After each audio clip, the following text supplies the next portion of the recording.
طبعا احنا اسمحينا. تفضل.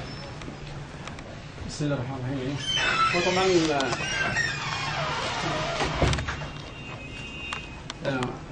بالنسبه لموضوع المهرجان، هو طبعا تم الاتصال بنا اولا من قبل امانه العاصمه، اتصال بالاخ اللواء عبد القادر هلال، وكذلك تواصلت مع الدكتور ابو بكر الكلبي. احنا بحكم صفتنا المركز اليمني للجاليات، احنا على علاقه وطيده جدا من عام 2004 مع جاليتنا في كثير من دول العالم. تواصلت مع سفارتنا بامريكا مع القائم بالاعمال الاستاذ عادل السويدي، وكذلك الملحق الثقافي بسفارتنا في امريكا الدكتور فهد الشعيبي. وطرحنا موضوع إقامة التظاهرة الثقافية بإشراف وزارة الثقافة، تحديدا الأستاذة هدى الله، على أن نحن نقيم تفاعل أو تظاهرة ثقافية، أسبوع ثقافي في أمريكا. يعرف أعطي لها فرصة. You'll do it? Yes. No, I can't. It's motorcycles. His initial talking about the context. شوية عشان نتذكر. How the report has been spreading about the festival, initiating Okay.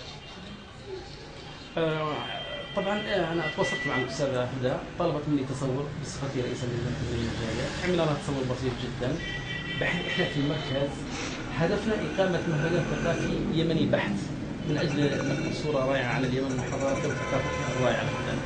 احنا في المركز لن نتدخل في مساله تسجيل الاسماء وما الى ذلك، هي الاستاذه طبعا والاستاذ فهد بتسجيل الشعراء الادباء، احنا عملنا التنسيق وبحكم العلاقه الجيده بيننا وبين جاليتنا في الخارج. الان حيتم حجز قاعه في واشنطن، في ديترويت، ميشيغان، 3 ولايات امريكيه، تم التنسيق على ان نقيم الفعاليات في تلك البلاد.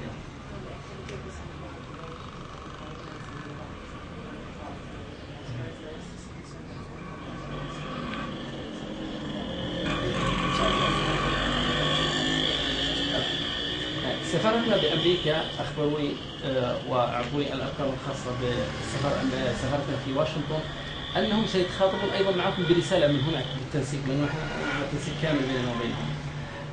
يعني انا اريد ان اخبرك انه في تنسيق عبر وزاره الثقافه والملحق الثقافي اليمني في امريكا وجاليتنا، يعني الموضوع قد يكون ان شاء الله بدايه عمل جاد ومنظم ومرتب ومع الاشخاص المعنيين، ليس مع بس اخرين او هكذا.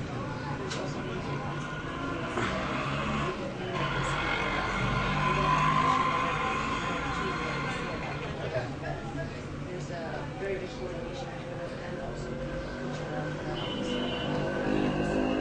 What's his name?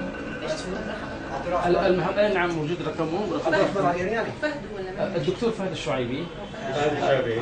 يمني كالتشر اتاشي عندنا. هذا رقم تليفونه، وهو عنده علم كامل بالموضوع، يعني هو على علم كامل. واذا تريد جواله.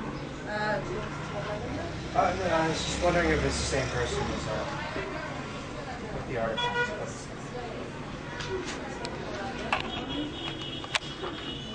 It's okay. Okay. الملحق الثقافي القائم بالاعمال في سفارتنا في واشنطن الدكتور عادل السنيني. اي عادل السنيني، طبعا هو ايضا تحادثنا معه على مدى ساعات طويله جدا، ومرحبا وهم سيتخاطبوا معكم اكثر الان، هم يتخاطبوا ايضا معكم من هناك من سفارتنا في امريكا. تريد رقم الدكتور؟ خلاص يا عم خلاص. تريد رقم الدكتور؟